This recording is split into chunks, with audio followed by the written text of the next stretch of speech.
As you may know, gathering pumpkins each fall and building our pumpkin house at Moss Mountain Farm has become a tradition. And this year, we're off to a really great start. Our first pumpkin for the pumpkin house here at Moss Mountain Farm. Many, many more to go to complete this house. So you're going to enjoy seeing it put together. And I want to tell you a little history about it. Before we go any further, I'd like to thank our sponsors. The Garden Home blog is made possible by Gilbert H. Wild & Son, who've been growing beautiful perennials since 1885. Ralston Family Farms, a farm family producing delicious rice for your table. First Community Bank, whose heart is in the community, as well as Sunpatiens, Super Cal Petunias, and Dragon's Breath Celosia. And Crystal Bridges, Museum of American Art. Check out my website to learn more about the brands we love. Hey, I love this time of year. It's always exciting when all these big winter squash show up for us to do something really creative with them. So today we're going to do the pumpkin house, but first I wanted to give you a little history of the pumpkin house, all right? So the idea of it started about 8 years ago, and I decided let's create a metal frame. And a buddy of mine near Chicago who owns Steel Heart said, I'll make it for you.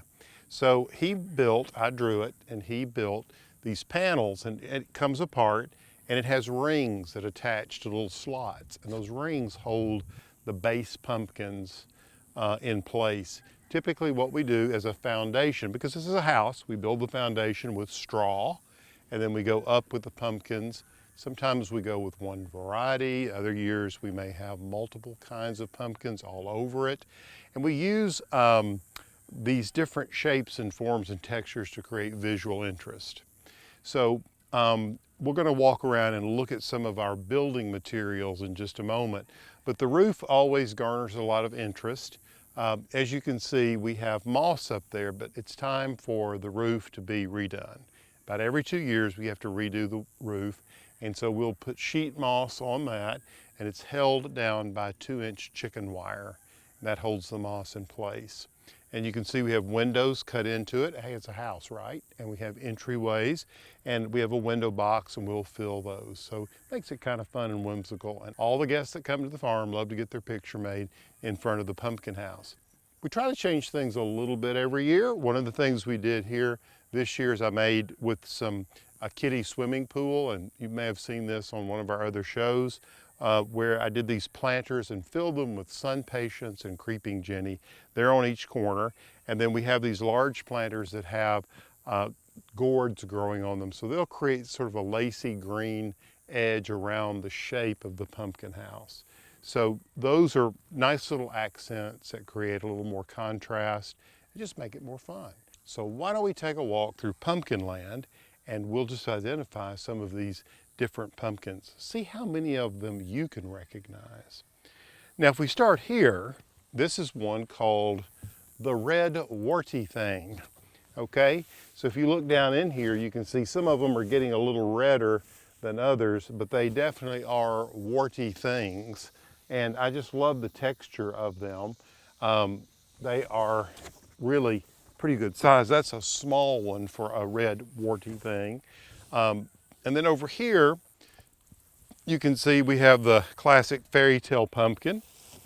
They're beginning to turn that beautiful kind of soft, fleshy pink color, but I love them in the green state.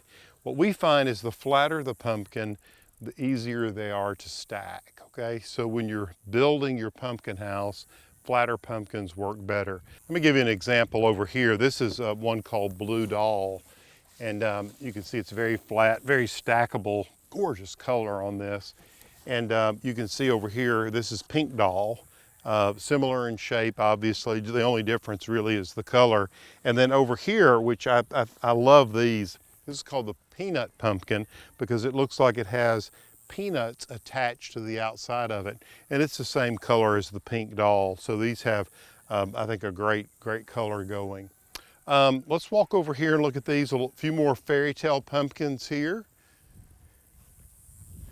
And then here's a flat white boar squash or pumpkin, and these really stack up nicely. You can see you could go tall with a pumpkin totem pole. You could do all kinds of things. These also make great vases for flower arrangements.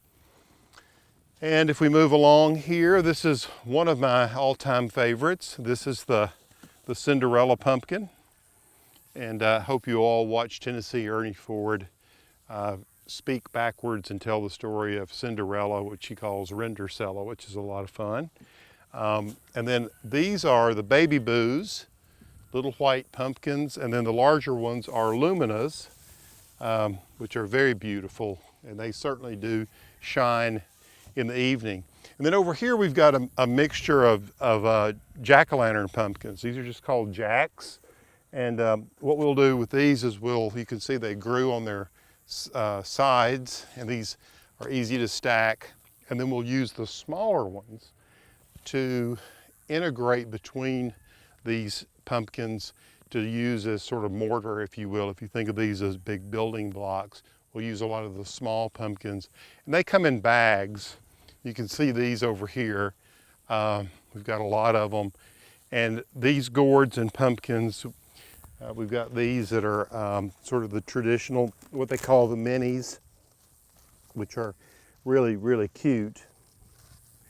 And those little guys can fit in between these large ones. We've got multicolors of these, so you can see you can create quite a kaleidoscope of color with these pumpkins when you get them all together.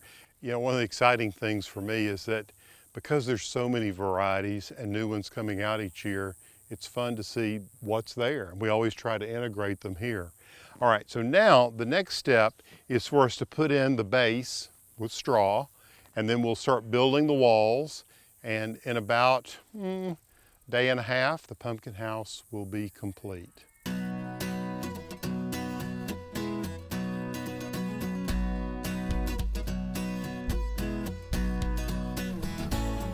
Well, we finally have the pumpkin house pulled together. Just putting a few finishing touches on and around, such as these lanterns on shepherd's hooks that lead you up to the entrance to the pumpkin house. When you look inside, you'll see we hung a few gourds from the ceiling just for fun, and a chandelier.